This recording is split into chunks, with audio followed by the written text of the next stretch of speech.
So in this way, investment in human resources or for on examples for education or on medical facilities can give high return in the future. अब इसमें जो भी आप education पे, बच्चों की education पे, ह्यूमन रिसोर्सेज की एजुकेशन और उनकी मेडिकल फैसिलिटीज़ पर जो भी एक्सपेंसेस करते हैं उनका रिटर्न आपको फ्यूचर में देखने को मिलता है.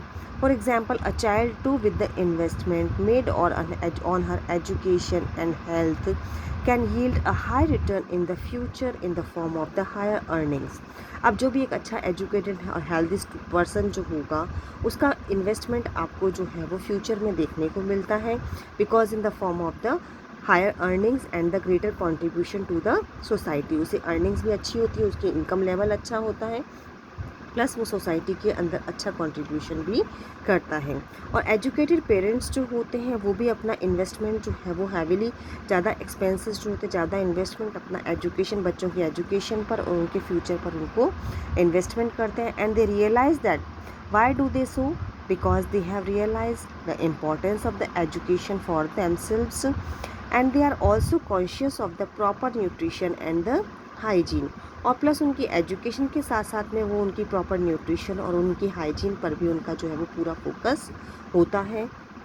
So they accordingly look after their children's need for the education at the school and the good health. इसीलिए वो अपने बच्चों का प्रॉपर जो है वो एजुकेशन और गुड हेल्थ पर उनका फोकस चलता रहता है. और यही एक विशेष साइकिल है जो कि इसी केस के अंदर आपको बताया गया है. In contrast a vicious cycle may be created by the disadvantageous parents who themselves uneducated and lack in hygiene. अब इस तरीके से एक दूसरे विशियस साइकिल की तरफ देखा जाए, एक दूसरे एग्जाम्पल की तरफ देखा जाए तो इसमें जैसे जो पेरेंट्स होते हैं, those parents who are uneducated and they don't know about the benefits of the education and hygiene, they keep their children in the similar disadvantageous state. जैसे कि जिनको मालूम नहीं है, जिन्हें एजुकेशन और उसकी हाइजीन की वैल्यू नहीं मालूम होती है, तो वो भी अपने बच्चों को वैसे ही दलदल में डालते हैं, वो भी अपने बच्चों को अनएजुकेटेड ही रखते हैं और उन्हें प्रॉपर हाइजीनिक फैसिलिटीज़ प्रोवाइड नहीं करवा पाते हैं. फॉर एग्जाम्पल देखा जाए तो countries like the Japan have investment in the human resources.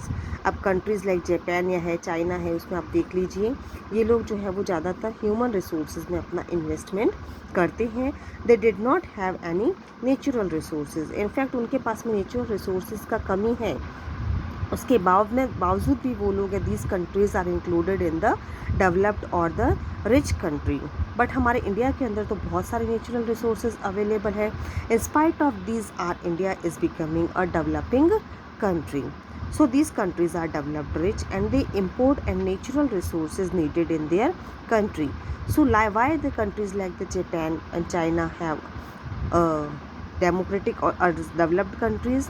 Because due to the heavy investment in the natural resources, sorry human resources में वो अपना जो है वो डेवलपमेंट, अपना इन्वेस्टमेंट ह्यूमन रिसोर्सेज पर ज़्यादा फोकस करते हैं. इसीलिए ये कंट्रीज़ जो है वो डेवलप्ड कंट्रीज़ के कैटेगरीज़ में इंक्लूड की जाती है. They have invested on the people specially in the field of the education and the health. Specially education और हेल्थ के फील्ड में वो लोग जो है वो ज़्यादा उस पर फोकस करते हैं. सो efficiency and the technology involved by the people have these countries the rich and greater investment. Now economic activities made by the men and women. अब इस पैराग्राफ में आपको बताया गया है कि इकोनॉमिक एक्टिविटीज़ जो होती हैं.